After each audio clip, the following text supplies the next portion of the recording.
ஓம் சாந்தி.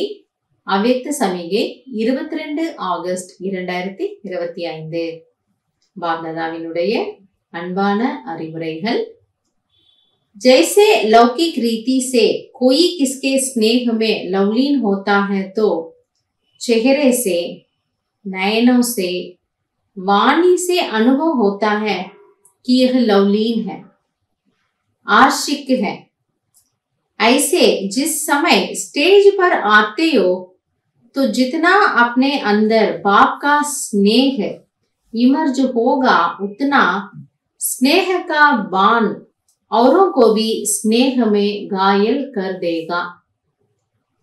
ஒரே வாக்கியத்துல பாபா முடிச்சிட்டாரு. பாபா என்ன சொல்ல வர்றாருன்னா, எப்படி லௌகீக உலகத்துல ஒருத்தருக்கு இன்னொருத்தர் மேல ஒரு ஆழமான அன்பு ஏற்பட்டுடுச்சு அப்படின்னா அவங்களுடைய முகத்துல, இந்த பார்வையில, அவங்களுடைய நடத்தையில இது தனியா வெளிப்படுமா. இவங்க ஏதோ ஒரு உலகத்துல மூழ்கி இருக்காங்க, யாரோ அவருடைய அன்புல கவர்ச்சிக்கப்பட்டு மூழ்கி இருக்காங்கிறது நல்லா வெளிப்படையா தெரியும். அப்ப அதே போல பாபா சொல்றாரு, நீங்க உள்ளுக்குள்ள அந்த அன்பை அனுபவம் செய்யறீங்க.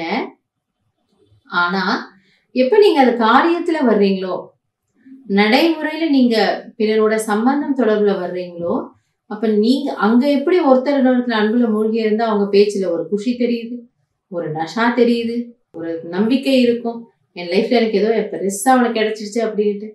இப்ப பகவான் நம்ம கிடைச்சிருக்காரு அப்படின்னா உங்களுடைய பேச்சுல, உங்களோட நடத்தையில, உங்களோட காரிய விவகாரத்துல சம்பந்தம் தொடர்ல வர்றவங்களுக்கு இது அனுபவம் ஆகணும் இல்லையா? உங்களுடைய அந்த அன்பினுடைய அந்த பானம், அந்த அம்பு, அதை நம்ம போட்டோம். பாபா பத்தி 2 விஷயம் யாருக்கும் சொல்றோம், பாபாவுடைய அன்பு எப்படிப்பட்டதுன்னு நம்ம விவரிக்கிறோம், அல்லது அந்த உதவியினுடைய அனுபவத்தை யாருக்கும் நம்ம ஷேர் பண்றோம் அப்படின்னா அந்த அன்பு அவர்களை போய் அப்படி தைக்குமா. அப்ப அவங்க அதுல உருகியே போயிடுவாங்க. அவங்களுக்கு பாபா யாருன்னு தெரியாது, பாபா பற்றின அறிமுகம் இல்லை. ஆனால் அதை நான் அனுபவம் செய்யறதுனால அந்த ஒரு அதிர்வலை, அந்த ஒரு குஷி, அந்த ஒரு நஷா எதிரில் இருக்கிறவங்களுக்கு ரொம்ப சகஜமா ஆட்டோமேட்டிக்கா ஃபீல் ஆகும். ஸோ இதுக்கு அவங்க அதிகமான ஞானம் தெரிஞ்சுக்கணும்னு அவசியம் இல்லைங்கிறார் பாபா. உங்களுடைய வைப்ரேஷனே அவங்களுக்கு டச் ஆகும். அதனால ரொம்ப சகஜமான ஒரு சேவைக்கான யுக்தி பாபா புரிய வைக்கிறது. நீங்க அந்த அன்பை அனுபவம் செய்யுங்க. செய்றீங்களா? செய்யறோங்கிறது அவருடைய எண்ணம், அவருடைய விருப்பம். ஆனா இதுதான் இன்னைக்கு நமக்கு அவரு சொல்லவர். நல்லது. சாந்தி.